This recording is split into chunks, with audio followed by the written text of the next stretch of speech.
Mas pinaigting ng kapulisan katuwang ang AFP at komunidad ang mga hakbang upang mapanatili ang kapayapaan at maiwasan ang paglaganap ng karahasan at ekstremismo sa probinsya ng Camarines Norte.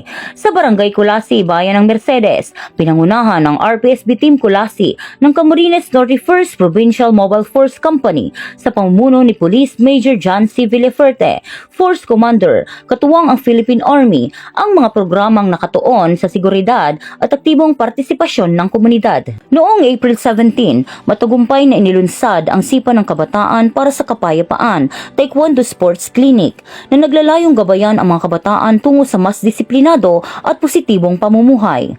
Sa pamamagitan ng basic Taekwondo training, physical fitness activities, at values formation, hinuhubog ang disiplina, respeto at kumpiyansa ng mga kabataan. Layunin din itong ilayo sila sa mga negatibong impluensya at maiwasan ang anumang pagkakasangkot sa karahasan o ekstremistang grupo. Nakilahok sa aktibidad ang mga opisyales ng barangay at BPSO na katuwang ng PNP at AFP sa pagpapanatili ng kaayusan sa lugar. Nagpapatuloy ang regular na training, mentorship at paggabay sa mga kabataan upang mas mapalakas pa ang kanilang kakayahan at responsableng paghubog bilang miyembro ng komunidad. Kasabay nito, tuloy-tuloy din ang community engagement at information drive sa mga residente upang mas mapalawak ang kamalayan sa kapayapaan at seguridad. Nagsagawa ng joint community activity ang RPSB Team Kulasi kasama ang Philippine Army Civil Military Operations at Mercedes Municipal Police Station sa pamumuno ni Police Major Arthur Borja.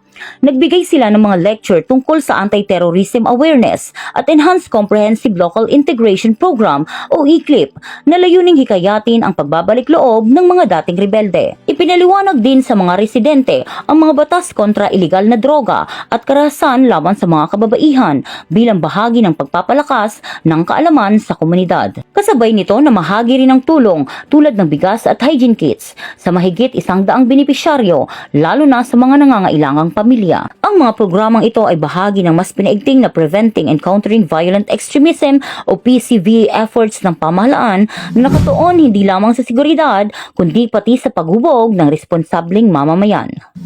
Sa tulong ng pagkakaisa ng PNP, AFP at mamamayan, patuloy ang pagtataguyod ng isang ligtas, maayos at mapayapang komunidad. Mula sa Camarines Norte Police Provincial Office, ako po si Police Master Sergeant Dian L. Pajarillo, nabuulat para sa Police News Network. At ito ang inyong bagong PNP para sa bagong Pilipinas, serbisyong mabilis, tapat at nararamdaman.